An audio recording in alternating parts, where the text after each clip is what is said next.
start with roll call, please. Commissioner Eddings, Commissioner Johnston, Here. Commissioner Laval, Commissioner Federico, Here. Commissioner Halajian, Here. Vice Chair Hatwig, Here. and Chair Sponsler. Here. All right, we'll move on to item 2, our procedures. For each matter considered by the Commission, there will first be a staff presentation, followed by a presentation from the project applicant. The Commissioners will then have the opportunity to ask questions of staff and applicant before opening to the public. Testimony from the supporters of the project will then be taken, followed by testimony from those in opposition. Staff may provide a summation if necessary. The applicant will have the right to a final rebuttal presentation prior to closing of the public hearing, followed by consideration of the item and action, if any, by the Commission. In accordance with Section 13 of Article 2 of the Historic Preservation Commission bylaws governing the length of public debate, all public testimony from those in support and in opposition of the project will be limited to 3 minutes per person. All public testimony must be presented to the Commission at the podium. Any testimony that references race, religion, ethnicity, economic status, national origin, or any other class protected under state or federal law in a derogatory manner shall be deemed irrelevant and not considered by the Commission in making its determinations. If you challenge these matters in court, you may be limited to raising only those issues you or someone else raised in oral or written testimony or before the close of the hearing.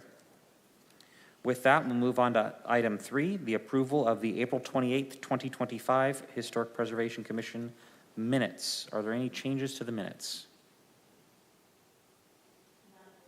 All right, I'll entertain a motion. I motion to approve the minutes. Second. I will second that. All right, we have a motion and a second. All in favor signify by saying aye. Aye. Aye. Opposed? The meeting minutes are approved. Okay, we'll need to move and approve this agenda. Are there any changes to the agenda? None at this time. All right, I'll entertain a motion. Move to approve. All right, we have a motion to approve and a second. All second. All right, we have a motion and a second. All in favor signify by saying aye. Aye. Aye. Opposed? Agenda is approved. So seeing nothing for the consent calendar or continued matters, we'll move past those items and move on to section 7. That's commission items, starting with item 7A, file ID 25-630. Consideration of designation of the following property to the local register of historic resources pursuant to FMC 12-1607 and 1609. That is 1844 South Cherry Avenue. Okay. Good evening, Chair and Commissioners. Ashley Atkinson, Assistant Director for Planning and Development, here to present your action items for you this evening. I will note that we also have representatives of the property owner, in this case not the applicant, but is the applicant for item 7B. We have both, I apologize, Garrett, I always get your names mixed up because they are so similar. Garrett Wellman and Wells Stanwyck, I believe, is with us on Zoom to answer questions, and Garrett is here in the audience. So our first item and our second item are related to the same property. That is 1844 South Cherry.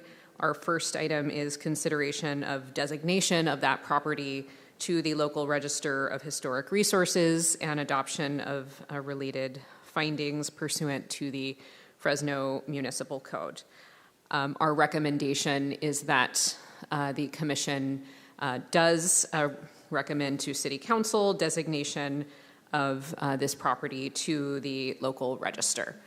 The property was constructed in approximately 1918, so the style is, of course, early 20th century commercial. It is commonly known as the Rosenberg Brothers Packing Warehouse. It was owned by it was constructed by the Rosenberg Brothers and Company in approximately 19 and was owned and operated by that company as one of the largest fruit packing warehouses in the city of Fresno for several decades through the 1930s. After that time, it continued to be in use primarily as a storage facility. It is currently in use as a storage facility today, and as far as our records and the evidence shows, it has been used as a storage facility of some type since the 1960s and appears to have been used as a self-storage facility since the 1970s. It has not had any substantial changes to the exterior defining features. You do have in the materials we have in front of you today a recent update to the DPR form that goes into those features in great detail.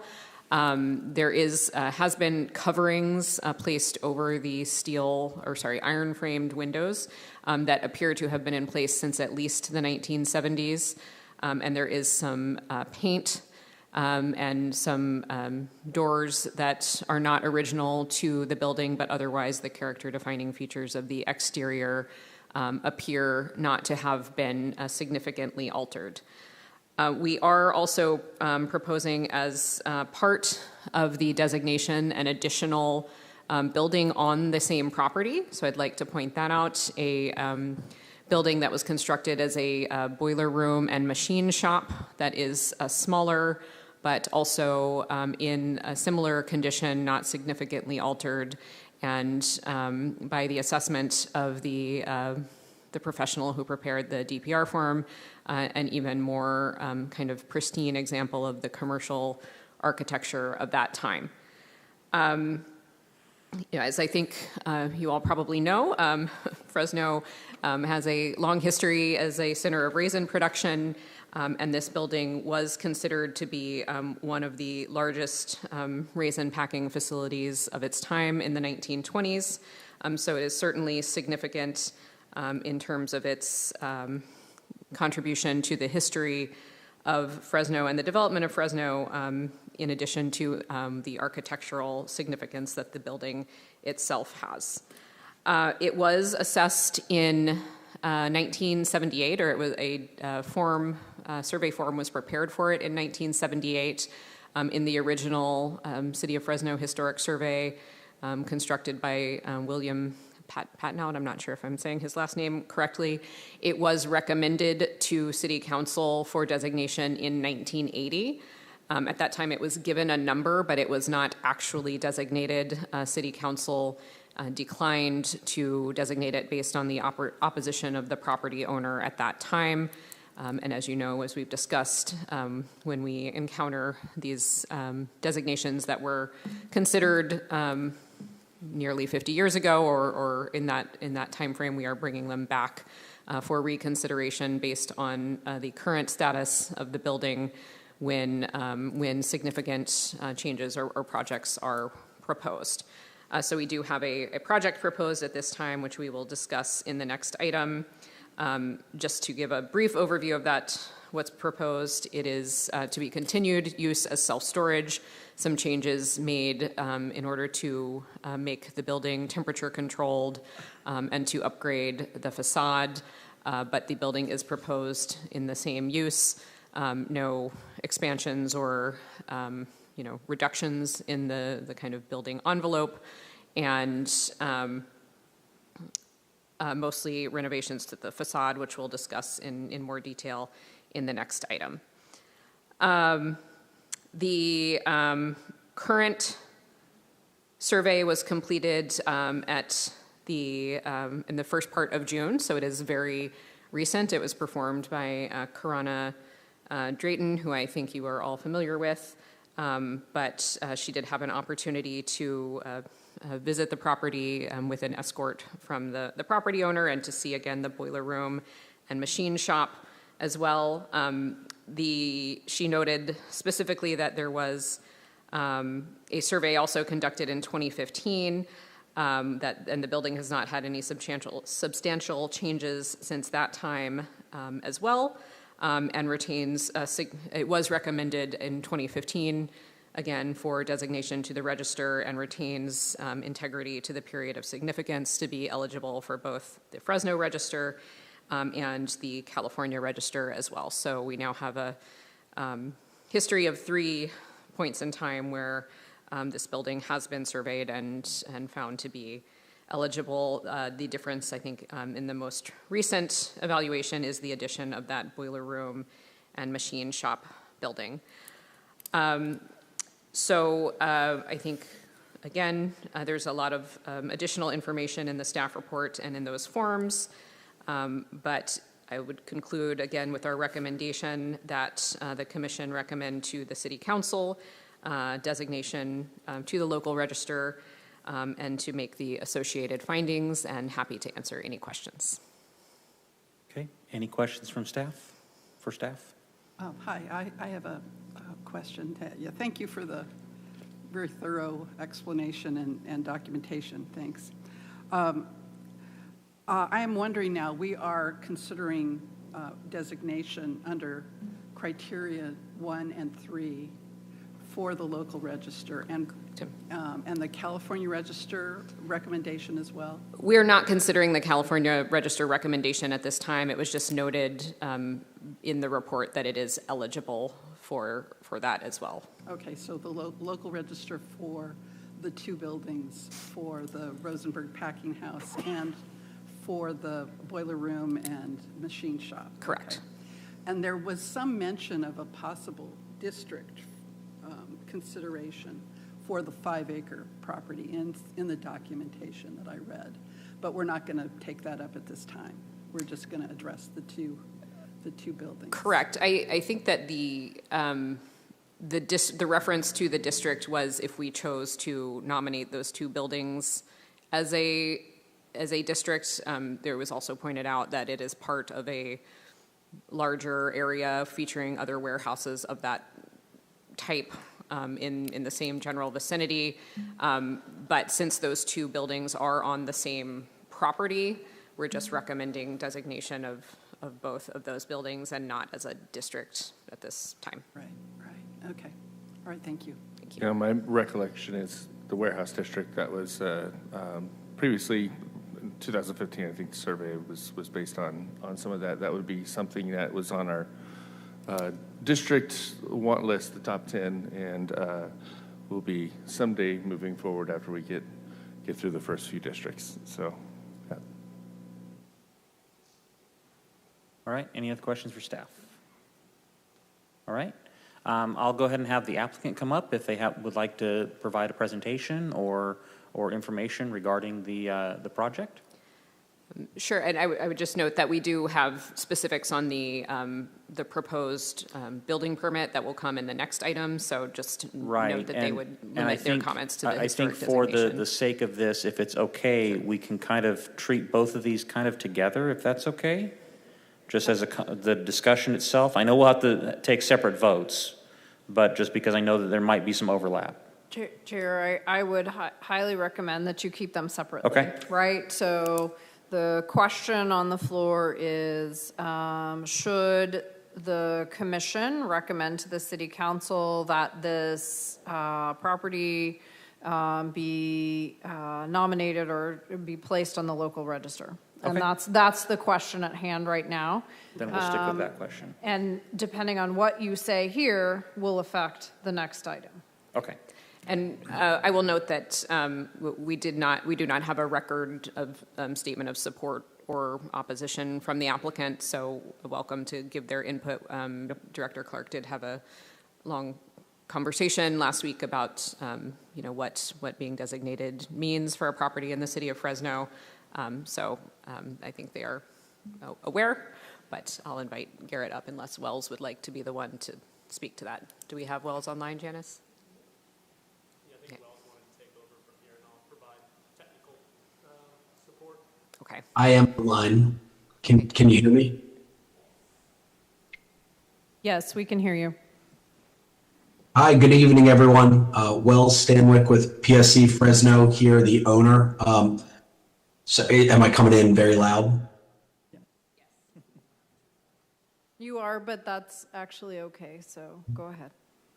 Okay, well, I'll try and talk lightly. Well, first, I want to thank Director Clark, Ashley, and James for all your help through this process. It's been very beneficial, so thank you for your coordination. And I did speak with Director Clark last week, and we are in agreement that we would support the historic designation of the building from the exterior standpoint, which is under review tonight.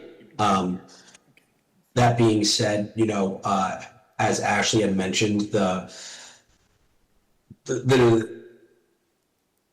project really consists of us upgrading this storage facility to a Class A facility, and what that means is we'll be providing temperature-controlled units. We'll upgrade the actual units themselves to the steel cages that you would see in a Class A building of a Class A operator. From the exterior standpoint, we're doing everything we can to keep the building as it is, really just upgrading it in certain points from paint and actually covering those covering those panels that are today not airtight, and just actually making it an enclosed building.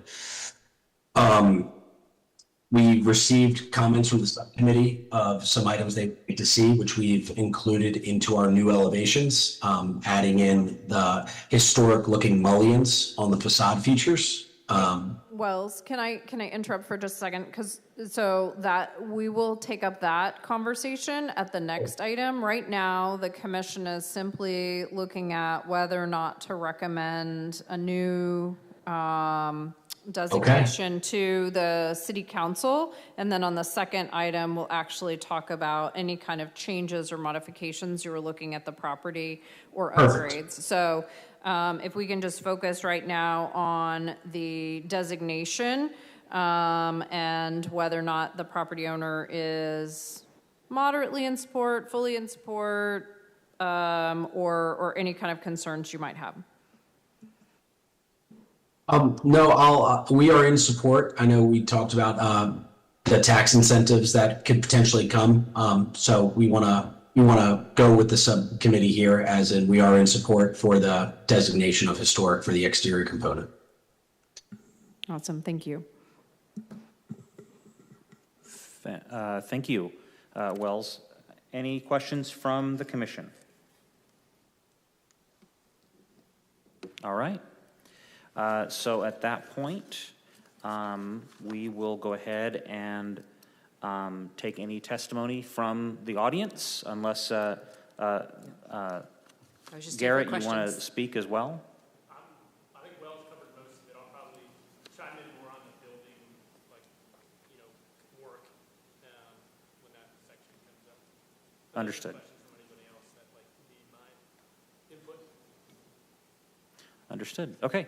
At this point, we'll take testimony or any testimony from the public. So if anybody would like to speak on this item, please come forward. Okay. Seeing none, I'll bring it back to the commission. Do we have any final thoughts or questions for staff? No questions. Yeah, Okay. questions further?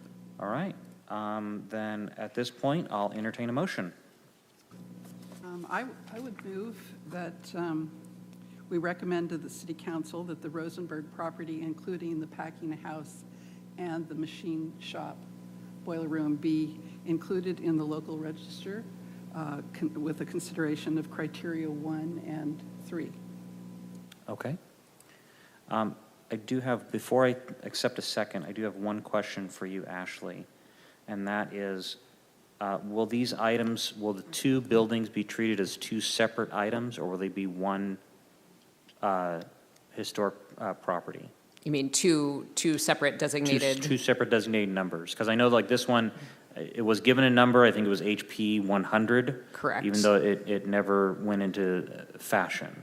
I might defer to Jennifer on that question. I do know that we have at least one other building that has two numbers, even though it's a conjoined two parts of the same building. So what would you? I mean, it's technically two separate buildings, but it's or? one parcel. Right, so the commission can recommend to the city council that they act as one project or one registry, or they can recommend that they operate as more than one, right? One per building. We do not have a consistent methodology here. It really depends on the significance and whether or not they have to work in tandem to still retain significance. It's my understanding that they don't, that they could each stand alone, so you could recommend each one individually. It's still one action of the commission tonight and one action of the city council. Right. Yeah, I recommend that we think of it like a house and a carriage house and maybe a water tower, because those often are under one designation under one property. Okay. I agree. I think Do we know in if terms of management. one way or the other helps the owners with regard to the Mills Act? I think we'd want to do whatever is most advantageous to the owner. Unless I am mistaken, it is one parcel, and the assessor's parcel is what governs the Mills Act. So you wouldn't be able to have two separate Mills Act applications because there is one parcel. Oh, Okay. So does that suggest one number? Yeah. Okay. All right, so we do have a motion. Do we have a second? Second. All right, I have a motion and a second. All those in favor signify by saying aye. Aye. Aye. Opposed? Okay, motion carries. All right, so that ends item 7A. Now we're going to move on to item 7B, which is the hearing to consider the application B25-03423 for facade renovations regarding the Rosenberg Brothers Packing House.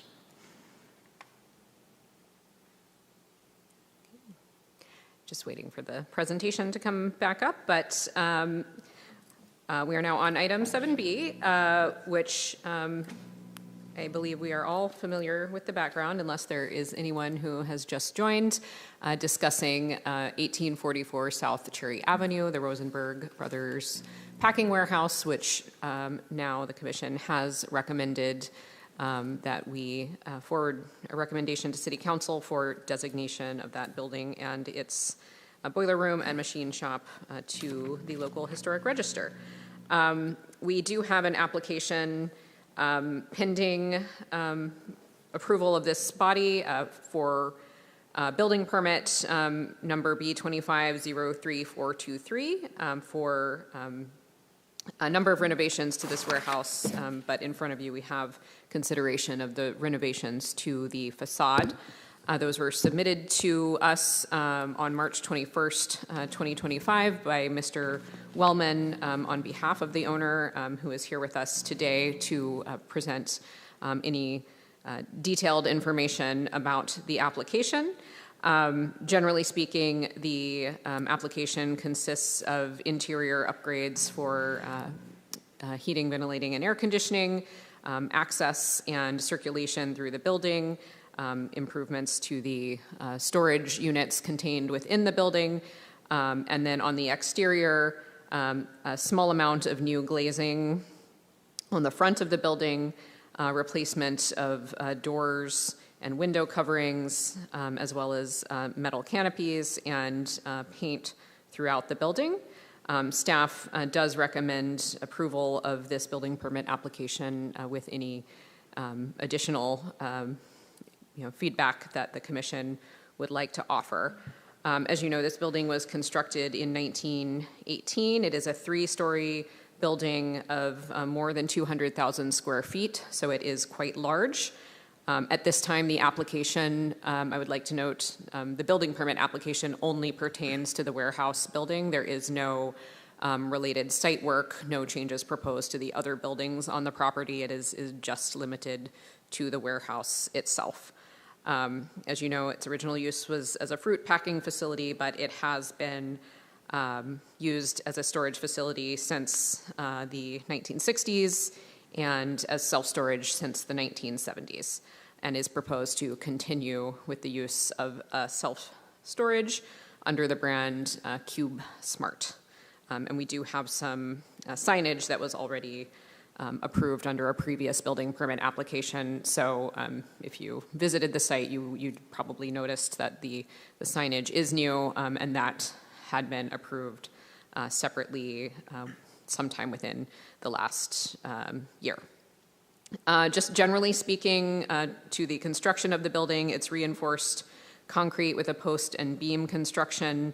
There is not a lot of decorative features, but the original character-defining features that still exist are the brick spandrels that separate the windows, projecting molding at the cornice, and parapets at the four corners that are decorated with a circular and leaf pattern. The north entrance to the building has vertical piers and an ornamental cornice. Additional original features are the concrete canopies between the first and second floors on the north elevation. And then there are additional metal canopies on the other elevations where storage units were filled in underneath those metal canopies. The building permit application proposes exterior changes that include removal and replacement of first floor exterior storage units and the metal canopy in that same location. Removal of the large exterior panels that are generally corrugated metal sheets that are fixed over the window frames, and in replacement of those with insulated metal stud walls, and then replaced again with metal paneling on the exterior. So that is one of the more significant changes, although it is replacing the metal panels that are already there. It is, covering all of the existing window surfaces, so that does include, quite a large area on the exterior of the building. Again, at the front entrance, a small amount of new glazing has been proposed. The subcommittee did review this project, and one of the requests made by the subcommittee was that new glazing, where it's installed, resemble the original glazing. As Garrett has said, I think they've responded to that request, but I'll let him speak to that further. They will be proposing to repaint the entire exterior surface to white and gray with a red accent. It's currently a sort of putty color, I would say, with the paint in fairly bad condition. It is likely that the original warehouse was not painted, but probably has been painted for some time. We don't have an exact record of that. Removal of the existing fireplace, fire escapes, and replacement of the exterior roll-up doors. So again, the most significant change is the removal of the existing wall panels and replacement with that insulated metal stud wall construction. That will allow the building to be sealed and function as a closed building. The paneling has existed since at least the 1970s, according to the photos that we have. We did do a staff tour along with Commissioner Johnston of the interior of the building. There are original window materials still existing under those panels, but as is to be expected, many of the glass panes are missing or damaged. The iron framing on the windows is corroded in many cases and sometimes missing, although we did not review each and every window. Generally speaking, that is the condition of the windows that we observed. Again, the entire exterior proposed to be painted. That's primarily concrete, and we don't consider that would impact the architectural integrity of the building. And so generally, our conclusion is that the proposed exterior work will not substantially alter the built environment or change the historic nature of the resource, and is considered to be consistent with the standards and not detrimental to the special historical, architectural, or aesthetic value of the resource. So our conclusion is recommendation of the approval of the building permit application, but I will be happy to answer any questions and invite the applicant to provide any additional information as well. All right. Any questions for staff? I just have a quick question. Was there any recommendation aside from the DPR forms provided by the architectural historian? Were there any specific recommendations, interior, exterior, or? We did not ask her to review this current proposal as part of her scope. We just asked her to assess the eligibility of the building for designation. All right, thank So, you. Question. On the elevations we're looking at, there's a note in a number of instances that says, see turnkey contractor's drawings. Were those included? I didn't see them. those were not included in your packet. I don't know that those were included in the application materials that were submitted, and so I would maybe invite the applicant to answer that question. Okay, I'd like to know about that. All right, any other questions for staff? All right, then we'll go ahead and have the applicant come on up. Okay, good evening, Garrett. Good evening. All right, so obviously we have a few questions. Is there anything that you would like to add first before? No, I think Ashley did a great job explaining the project. Okay. Not much to add. I can answer your question. Garrett. With the Garrett general contractor, we will Who are be you? What's your company? Arco Murray. We're a general contractor. Are you local? We are not. We have offices in California, but I'm not local. I'm in Dallas. Okay. So can you tell me about the turnkey contractor's drawings? Yeah. So we normally those are shop drawings, not with like in-house. So we have a separate contractor doing those drawings besides our structural engineer of record. We were working towards figuring out the best way to approach that because we learned through like another site visit with our demo contractor that the roof that Ashley mentioned previously around the first floor is concrete. So we've got to figure out how to demo that. And then we will build back with like a standing seam metal roof turnkey. I'm sorry, you're taking off a concrete roof over the first floor?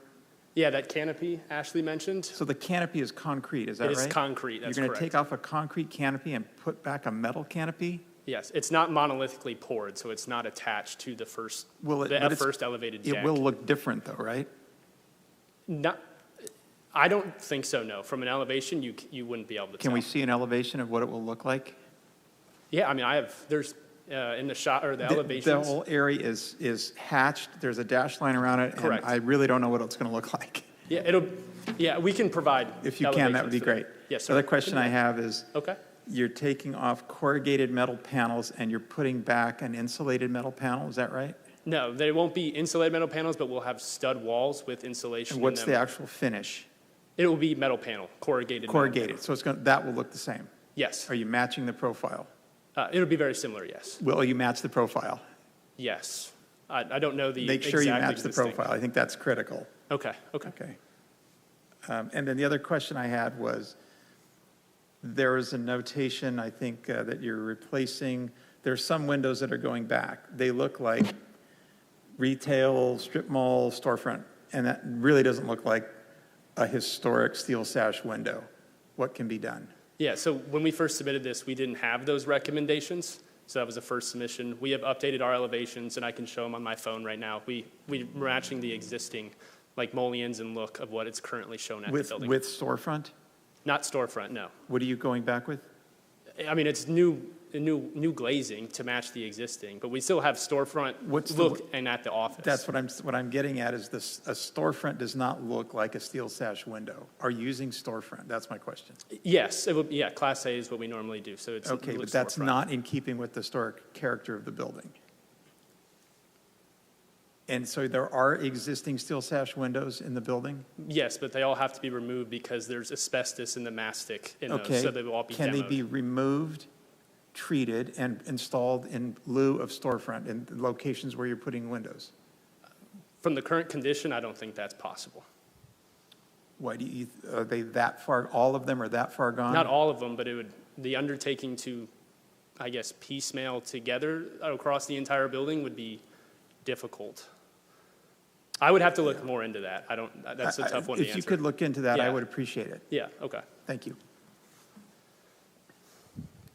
Okay, any other questions for the applicant? I have one real quick. Hi. I was thinking a lot about the windows as well, and you guys are proposing to completely remove them, right? And just put up the metal corrugated, not going over the windows? Correct, no. If they were hypothetically to go over the windows and many years down the line, somebody wants to put back the windows the way they were, is that possible, or? Yeah, I mean, you could demo the metal panels and the studs. It's the same thing we're doing. Okay, Yes, you could. thank you. Okay, cool. I guess I have a question too. Now, we're talking about the big massing windows with the metal frames in them that are currently in there behind the corrugated metal. That's what we're talking about, right? And some of them might be in good enough condition to retain, not all of them, but some of them might be good enough condition to retain. Just because, when you're redoing a historic building, sometimes you can retain the parts that are restorable. And that might be something you would want to consider. You want to match the other stuff, but possibly retain some of the original windows, if that you can work that into the design. It's Okay. just a thought.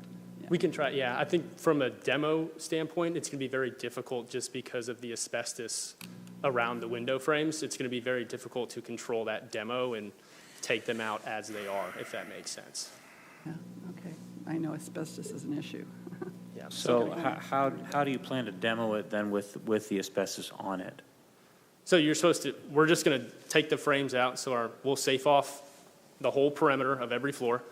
And then the abatement contractor is going to take care of that instead of our demo guy, just because of licensing for that. But they're just going to basically, push it out and begin the abatement at the mastic in between the frame and the concrete walls.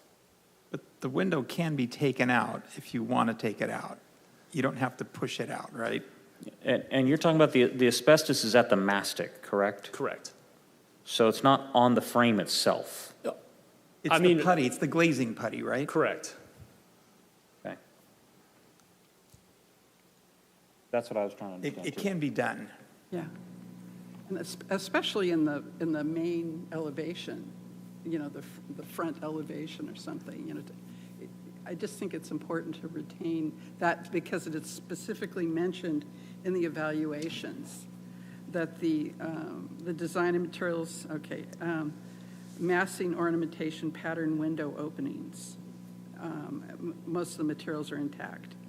And with the exception of industrial sash windows, all materials at the first floor are intact. So, when I look at these forms, I look to these to tell me what's important about the building to retain. And so they do discuss that the windows are such an important characteristic of the building.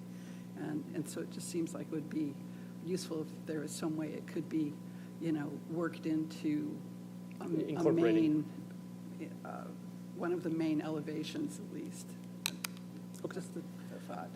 And I think the biggest thing, and we get tripped up on windows quite often, is, it's supposed to, it was built as a warehouse. It's essentially going to still look like a warehouse. You wouldn't find Best Buy windows, or Target windows in the middle of a warehouse. So we're trying to look at not only in the sense of it maintaining some of that integrity, but at the same time making sure that, it's something that still speaks to the building itself rather than be something that's kind of anachronistic. Gotcha. Understood. Just kind of to note for the record that all the openings into the building that have the corrugated metal over it are what was windows before. Correct. Obviously, over time, security for a warehouse and, heating, cooling, all that stuff Totally was changed, yeah. the reason why corrugated metal was put on there. Right. Yeah. Okay. Any other questions for the Can we recap the three things that I like to see is those turnkey drawings with regard to the canopy? What's it actually going to look like? I'd like to know if you can salvage some steel sash windows and use them in lieu of storefront. We're not asking for more openings. We're saying wherever you have an opening, find a good steel sash window and use that instead. And yeah, if you can match the profile of the existing corrugated on wherever you're going to use new corrugated. Those are my 3 requests.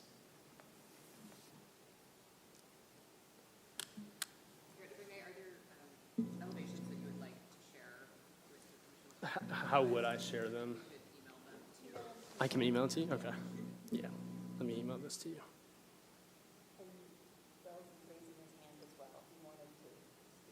Okay. Okay. Yeah, Wells, go ahead.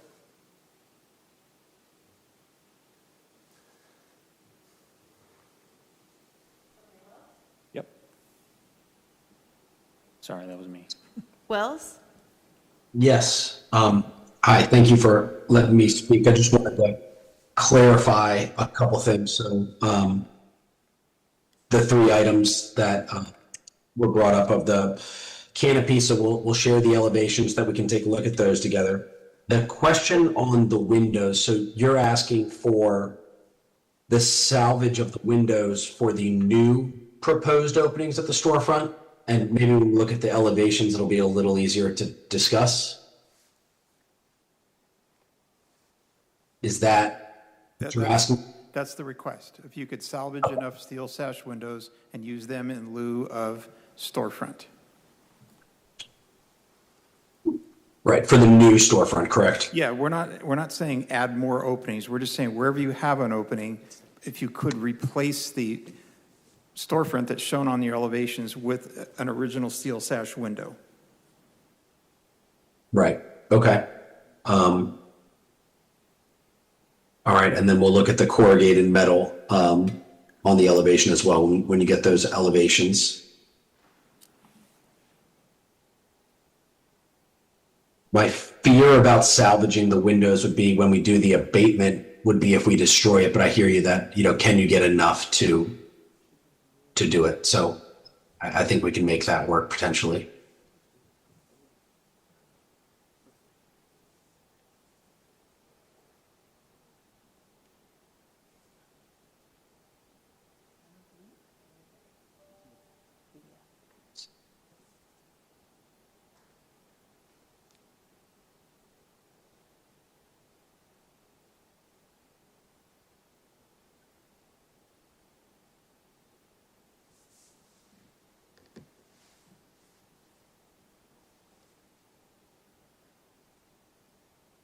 I do have one other question for Deputy Clark or Director Clark. Yes, sir. I got a promotion. Thank you. Sorry. So in the first agenda item, when we said that we support the historic designation, did that open us up to all these follow-up questions on the items we're going through right now? Yeah, so as we talked about on the phone, so the exterior, right? So the exterior would be subject to historic review once it's designated, right? So this is somewhat, we're hoping, and I think Commissioner Halajian was asking, and we're hoping that there are things that you can do to preserve the exterior of the property as we're going through this process. Until the city council actually designates the property, it is not technically designated. It is eligible for listing, which would require a review like this anyway of the exterior. Essentially, the street-facing facades are the ones that we are the most concerned about, that's listed in the register. But these are things that, let's just say you chose to, or you were able to remove and preserve and reuse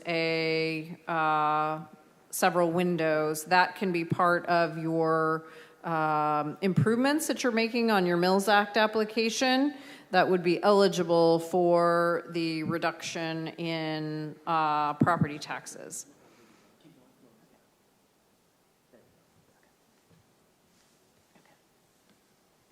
Is that helpful? I think so. Okay.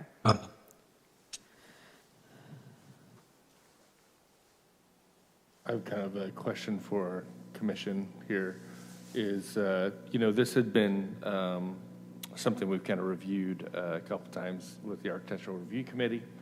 And this might be something too where, for sake of timing and everything as well, if we decide we want to approve to a certain level, but still have to pursue answers on the 3 core items that we are talking about, which were more of material-based, that can still be pushed to, I would assume, the Architectural Review Committee for approval, because those happen every week per se versus a whole another month of waiting if we get those answers. But that's just something that is out there as a possibility, because I know time's of the essence and all that stuff too.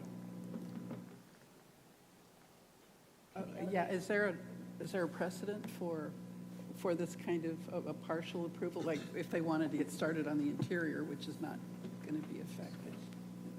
Correct. That's what was in the packet. Yeah, so we do have 2 current building applications on file. One, or 2 actions. One is for the interior renovations, and the other is for the exterior. The only thing that the commission has purview over is the exterior street-facing facades. I think there were some items that were requested at a prior architectural review committee. It sounds like, there's still some things that need to be done, but I would ask that you allow us to allow the building applications to move forward so that they can mobilize and start working, knowing that there are some things that you'd like to see happen, with the types of materials and how they're placed on the property. And then if there are additional questions, it could go back to the Architectural Review Committee if necessary, but not necessarily this body. The elevations are up. Yeah, I saw the elevations. The 2 things that were noted is that on the newer elevations that you provided does show the windows that have the more mullions in them. Similar to what is essentially being asked to be, preserved or salvaged from the building.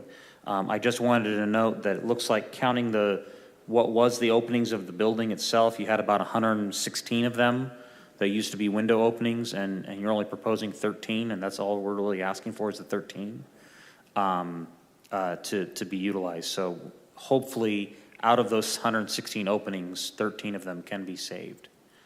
I think the biggest thing that was the question still too was looking at what the turnkey contractor drawings are. And if this body's okay with it, I think I understand what Vice Chair Hatwig is saying is that we're good with possibly moving it forward as long as that comes back to the Architectural Review Committee to look at what that's going to look like. Understood. Is that what I understood? Essentially, what you're saying? Okay.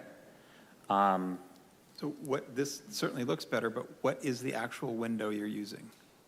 It was going to be, storefront glazing like we typically do Okay, on. so I think that's the problem, is storefront is a big, thick piece of metal, whereas this aluminum sash is very thin. So this is going in the right direction, but I think we'd all rather see a real steel sash. So you're going in the right direction, but if you can use the real thing, that's even better. Understood. Are we going to have to resubmit, there's energy requirements related to a lot of that. Would that hold up our permit as well? Because that is tied to the new revised submission that I'm submitting tonight. That's a great question, because once the property is designated, there are some allowances for energy doesn't have to meet the same criteria as a non. So once a property is designated, you can actually follow what's considered historic building code. Okay. And so you don't actually have to meet some of those types of energy requirements or mandates of state laws and building codes and things like that. You can go follow the historic building code of the actual, essentially, age of the building. Understood. So you're not having to create that. Okay.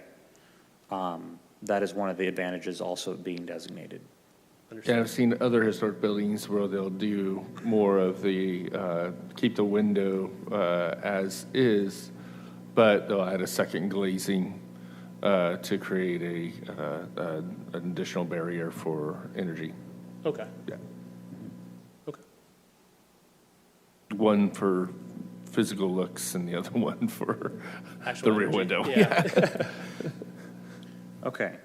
So any other questions for the applicant? Okay. I will take it out to the public. Can I? Yeah, So one more thing. If the steel sash thing doesn't work out, there are historic windows that are brand new that perform, meet the energy code. I can give you some brand names if you want. I'd rather not do it from the podium here, but Okay. there are We can talk ones after. out there that if you can't make the steel sash work. Okay. Okay. Yeah, if we could talk after, I'm curious because All right. it's not common for us. All right. Yeah, okay. Okay. Okay, anything else? Paul, I'm looking your direction. No, I'm good. Okay. Thank you. At this point, I'll take it out to the public, so if anybody would like to speak on this matter, please come forward. Okay, hearing none, I'll go ahead and close that. And I'm going to turn this back to Vice Chair Hatwick, because you seem to have it eloquent I do. as to how you want this motion to be. So you go ahead and craft this motion, how you're looking for it to be. Okay. Well, the basic overview of the motion would be to allow the applicants to continue on with their permit, with the exception being the final material for those 13 windows, the glazing, that we get an opportunity to approve the windows before they're ordered and put in as the architectural review subcommittee. Did you want to add to that? And then we want to know what the canopy is going to look like. Canopy, corrugated metal, and windows. Correct. Those three elements. Beyond those three elements, the motion would be to approve and allow the permit to move through. Okay, so let me see if I get this right. So the motion is to approve with the idea that the canopy drawings, the sash windows, and the corrugated metal profile return to the Architectural Review Committee for review during the process, but their permit can move forward. Yes. Can I ask, where are we in the process? Has it been submitted it has been submitted for building permit, correct? Yeah, we're ready to issue the building permit as far as I'm aware from the structural perspective. I'd defer to the assistant director on that as to the status of the building permit, but as far as I'm aware, this is the last step. Well, we did get comments back from all departments, or delivered comments from all departments on it was around the very beginning of June.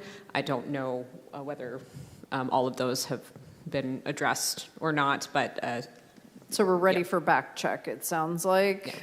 All plans were updated. I'm ready to submit. I was just waiting on this. okay. Yeah, so they're ready to submit for back check. So then procedurally, if we get the information we're looking for, there's some back and forth, how does the information or the decisions that we've agreed to with the owner, how does that make its way into the set that may have already been permitted?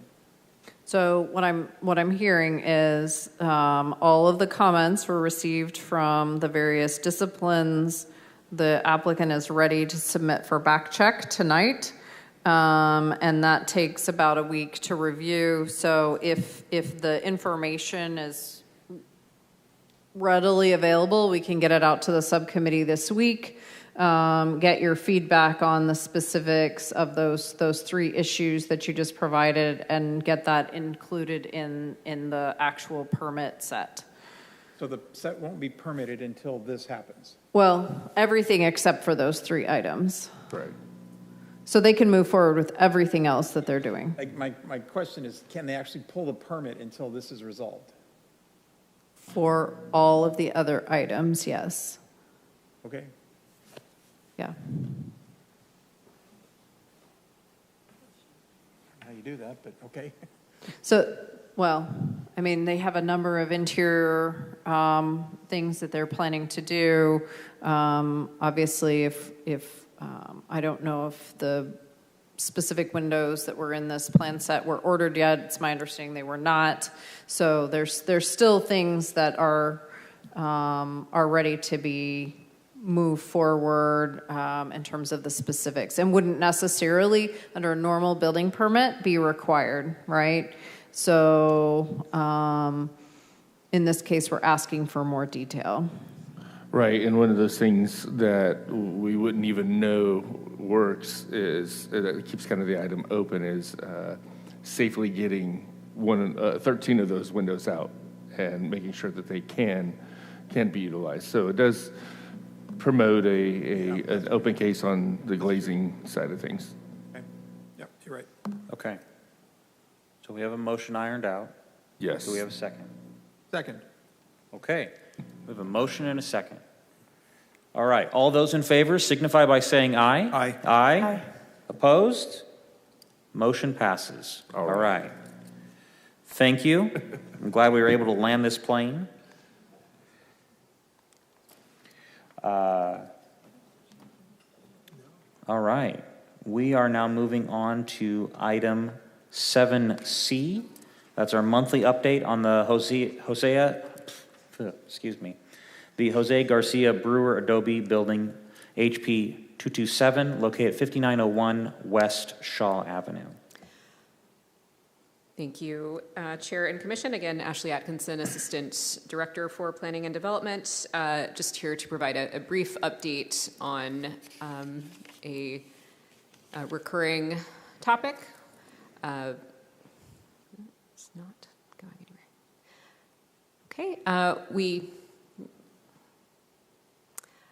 did visit the site last week and have shared a few photos here in front of you. As you can see, the tarp that was placed last fall has almost completely been, destroyed, so that it is no longer in much service of covering the building. Just another couple of photos illustrating the current state. Beyond that, not any significant changes observed.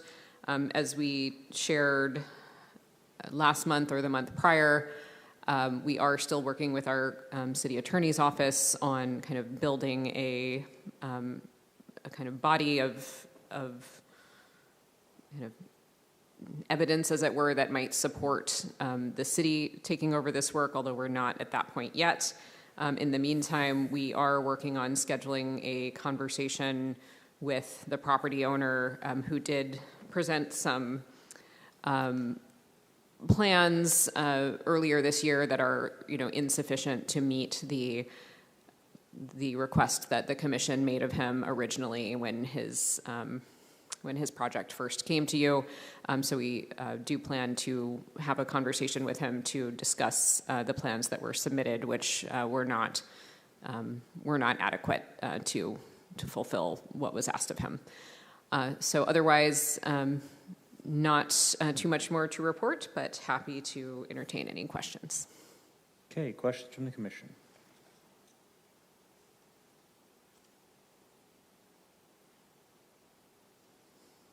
Any comments?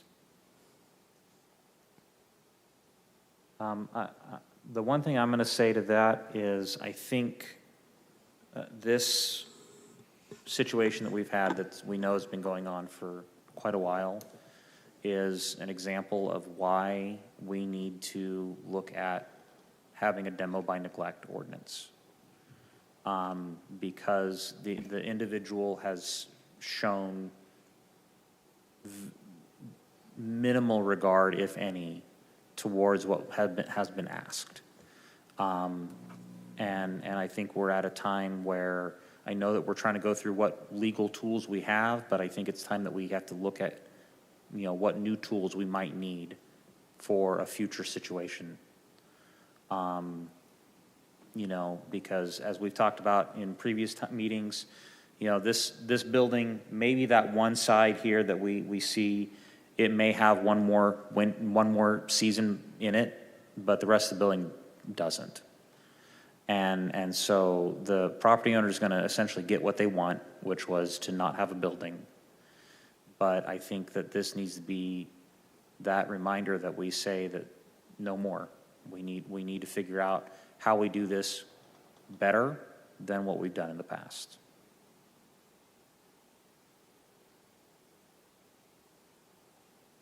Okay? Any other thoughts? All right. Thank you.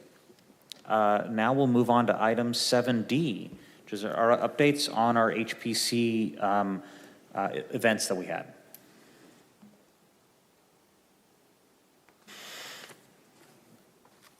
I guess I'll go ahead and lead. So for those, thank you to each and every one of you that helped out with creating and facilitating our events that we had during the month of May. I know that there were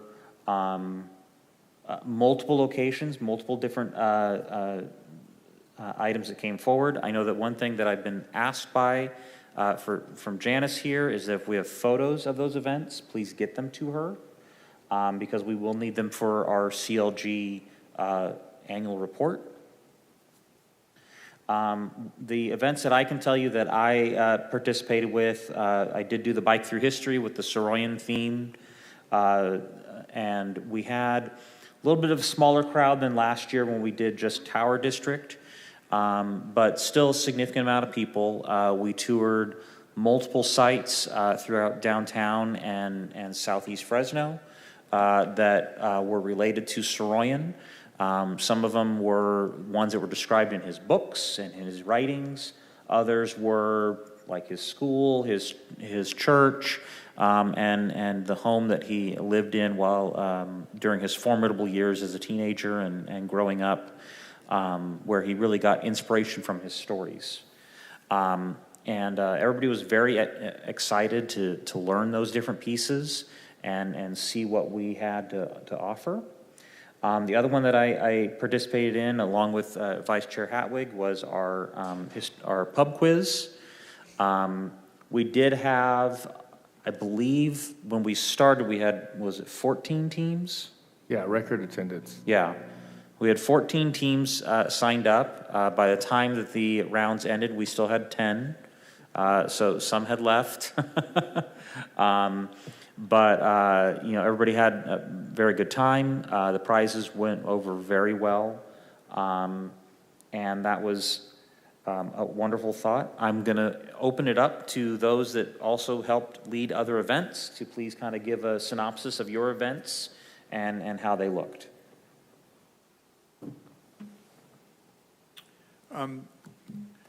We took part in a tour of the Warner's Theater. Nicole Owens, as usual, did a fantastic job of kind of giving the story of the building and placing it in history. It's just a magnificent piece of Fresno's architectural history. It's actually a great piece of America's architectural history. And so there's, I think, an effort afoot to finally get around to putting some money into that to bring it into the 21st century and make it a real active part of the cultural landscape in Fresno. So it wasn't that well attended, but everybody who was there just left with their jaw dropped. So it was great. Wonderful. And I know that we did have several items that were led by Commissioner Laval, who's not here tonight, but just kind of giving that note. And then anybody else with events that they attended? Okay. I just attended the tour of the archive at Kern. Okay. And saw some, I actually forwarded a couple of pictures. No people, but they had great pictures of the ancient press from the Fresno Republican.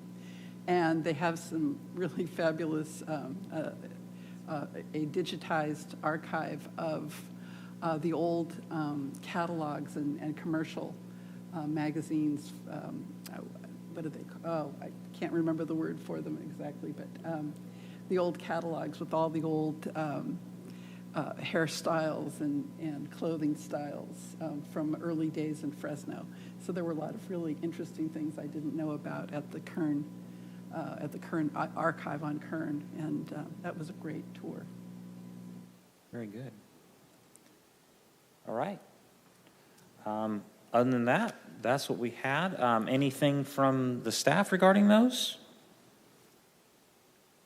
Just another great year. I'm appreciative of everybody that took the time to join and participate. It meant a lot, and yeah, like I said, record attendance on the one that we were involved with, and I got a lot of feedback from the public on that one, and it was all positive, and they can't wait for next year. Fantastic. All right. We're going to go ahead and move on to item 7E. That is our update on regular monthly topics. So we're going to start with any staff updates. Thank you again. Ashley Atkinson, Assistant Director.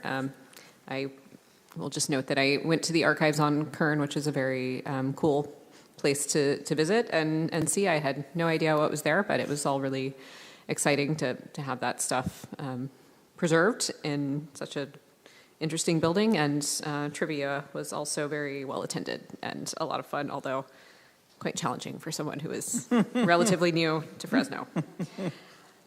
So just quickly updates on staffing. I'm pleased to share that we did complete interviews of 10 candidates for a historic preservation specialist 2 Fridays ago. I believe that was the 13th. Thank you to Commissioner Halajian for spending the day with us doing those interviews, and also to Commissioner Hatwig for offering to help. We have 3 candidates that we are hoping to bring back for a second round of interviews in the week of July 21st, and are excited about the possibilities, and hope to have someone on board around Labor Day, if all goes according to our hopes. That's it for staff updates, unless you have questions or anything else you'd like to discuss. Oh, sorry. Okay. Janice is pointing at my report that I meant updates on staffing issues. Another regular staff update that we would like to share is, of course, our report on activity over the last couple of months, specifically April and May. As you can see, more activity in terms of building permits than entitlements, as is typical. Completed a handful of 106 reviews, no new Mills Act applications. I think our window is typically concludes in May for Mills Act applications, and I believe we did get one prior to that, so we'll be moving that one through, but no new applications this year, although we did send out a letter to all owners of all historic properties, designated historic properties, reminding them of that opportunity, and also sharing a Historic Preservation Month with them. I believe that went out in April.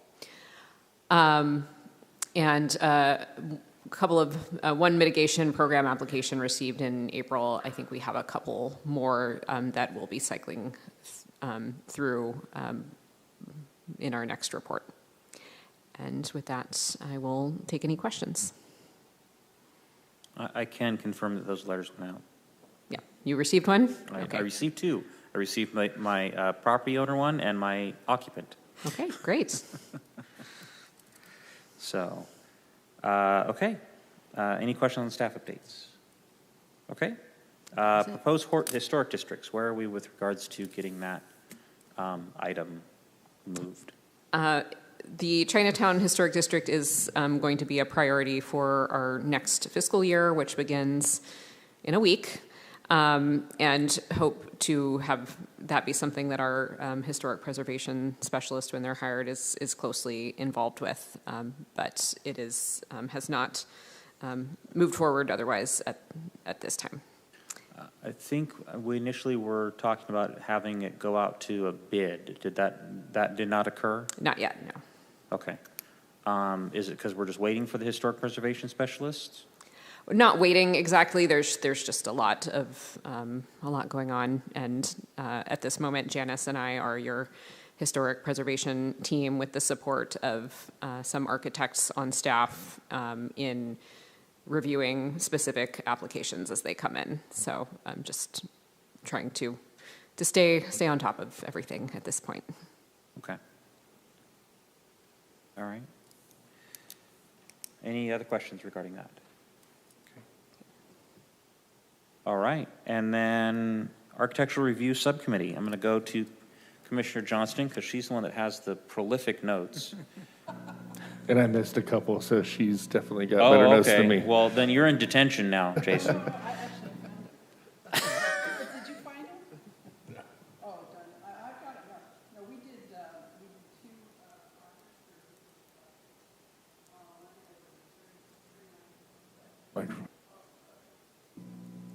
Magic green button, yeah. All right, we reviewed, the Architectural Review Subcommittee reviewed two projects in the last month. One was for a solar permit for a building at 395 North San Pablo Avenue. And we worked around the facade and the roof to come up with a solar plan that would be less obvious from the street view. And then at 1725 Broadway Street, the old Rainbow Ballroom, requested a painting, requested to paint the facade, and we reviewed their colors and agreed with their plan. And that was what we did. Any additions? Okay. Great. All right. Okay, we'll move on to item 8 for the chairperson's report. So I know that this last month we had our Historic Preservation Month and we had our multiple activities. One thing that I noted at the beginning of the month when we were here for our proclamation is that we are going to be hitting the 140th year for the city here in October. So that's something that maybe we need to start to look at as something of significance to celebrate that. I mean, it's only comes around once for most cities. So it's something that's going to be significant that we should be promoting. So I'd like to maybe get some thoughts and input, not tonight, but as we get closer to that time. With that, I conclude my part, and then we'll move on to unscheduled items, starting with members of the commission. None for me. That was it? Okay. All right. Any unscheduled items from staff? All right. And then we'll now move on to the public. Yay. So if any members of the public have anything to say, please come forward and state your name for the record, and we'll give you 3 minutes. Sure. Hi. My name is Renee Paredes, and I'm actually here on behalf of the Mukes Home Museum, which is your neighbor across the tracks. And it's interesting, you just mentioned the 140th anniversary of Fresno. The Mukes Home Museum has been standing for 137 of those 140 years. So I just wanted to introduce myself and a couple of members of the board that are here, Quentin Hoskins, who's our board president, and also Maggie Booth, who's also a member of the board with me. So I wanted to just let you know that we're here, and we are really looking forward to being a part of the Historical Preservation Month in 2026. We would love to be a lot more involved with that than perhaps we've previously had the opportunity to. And we'd also, if you've never been to the house or if you haven't been in a minute, come and see us. We're open Friday, Saturday, and Sunday from 12 to 3, and we would love to host you. That's all I have to say. Thank you so much. Thank you. I will share my little thing is I do have your bride's mirror because my wife and I got married at the Mukes home. So I have that at my house, and I cherish it every day. So thank you. Wow. Linda Scambray, representing Heritage Fresno, a preservationist organization. Mm-hmm. And we have 2 events that I think you'd all like to attend. The first one will occur on July the 29th, the next night after your next meeting. And Bill Sechrist will discuss the Hacienda hotels in California, the history and the building and whoever was behind them. And I've seen his presentation, it's excellent. He has a PowerPoint. That will be at Woodward Park Library, July the 29th. Refreshments at 6 p.m. and the talk at 6:30. And you're all cordially invited to that. I hope you can make it. And then on August the 13th, that's a Wednesday, the Bill Sechrist is a Tuesday. August the 13th, Karana Hattersley Davis will speak on Chandler Field, the history of the architecture of Chandler Field. And I've also seen that presentation. It's a PowerPoint, excellent. And that will be again 6 p.m. for refreshments, 6:30 for the program. And then Heritage Fresno has taken a great interest in the Warner's Theater, and anybody that's working on that would like to discuss it with us. I believe that the 100th anniversary is 2028, if I'm not mistaken. And of course, the Kalia family is responsible for the fact that it's still standing. It was going to be a parking lot had they not stepped in and purchased and preserved it. So it's a very interesting history and one that should be often mentioned and often open to the public if we could possibly do that to save it. It needs work as well as many times buildings of that age do. So again, you're invited to these two presentations. Let us know if you're doing anything with Warner's. We'd love to know. Thank you. Question, is the Chandler Field presentation at Chandler or at Woodward Park Library? It will be at the Woodward Park Thank you. Library, both of these, because they have facilities for the PowerPoint. But I think at some point we'll try to do Chandler. We put it on the historic month one year and nobody showed up. So I think maybe if we could figure out how to get people there, it would be really a nice thing to do with a speaker who knew what the buildings, the age and the architectural history were. But this is a good one to get that information. Okay, thank All you. right. Thank you. All right. Any other members from the public? All right. Seeing none.